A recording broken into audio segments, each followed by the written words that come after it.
Assalamualaikum warahmatullahi wabarakatuh. Perkenalkan, nama saya Kamala Aditya Setianto, kelas IK 5.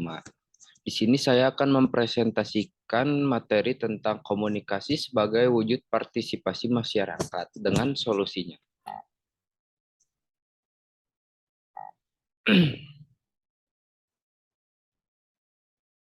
Yang pertama ada komunikasi pembangunan. Komunikasi pembangunan adalah meliputi peran dan fungsi komunikasi sebagai suatu aktivitas pertukaran pesan secara timbal balik di antara semua pihak yang terlibat dalam usaha pembangunan, terutama antara masyarakat dengan pemerintah, sejak dari proses perencanaan, pelaksanaan, dan penilaian terhadap pembangunan. Lalu selanjutnya ada komunikasi sebagai pembangunan nasional. Yang pertama, menyampaikan kepada masyarakat informasi tentang pembangunan nasional agar mereka memusatkan perhatian pada kebutuhan akan perubahan, kesempatan dan cara mengadakan perubahan, sarana-sarana perubahan, dan membangkitkan aspirasi nasional.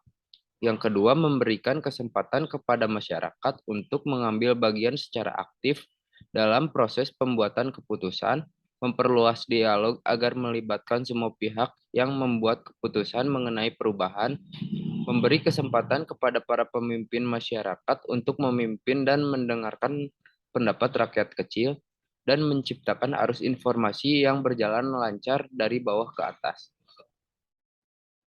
Lalu, mendidik tenaga kerja yang diperlukan pembangunan sejak orang dewasa hingga anak-anak, sejak pelajaran baca tulis hingga keterampilan teknis yang mengubah hidup masyarakat.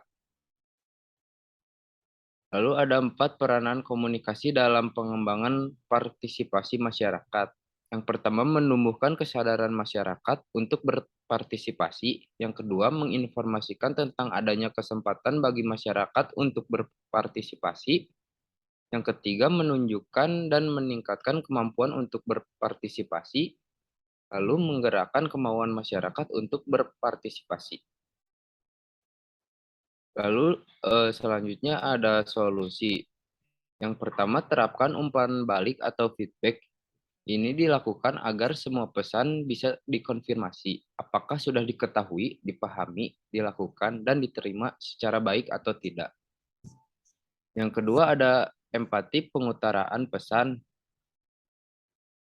Yang kedua ada empati.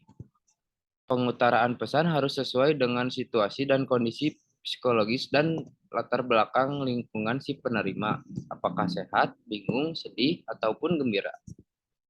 Yang ketiga ada repetisi atau bisa juga dinamakan pengulangan. Ini bertujuan agar pesan lebih dipahami dan apakah sudah diterima atau belum.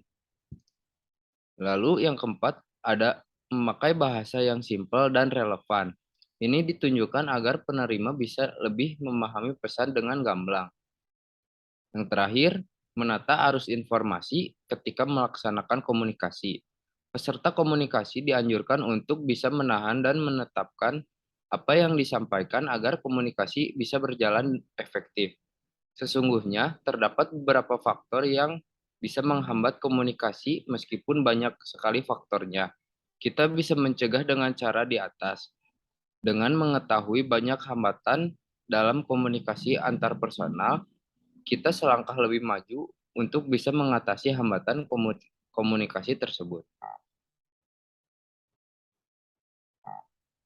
Sekian presentasi dari saya. Mohon maaf bila ada kesalahan. Wassalamualaikum warahmatullahi wabarakatuh.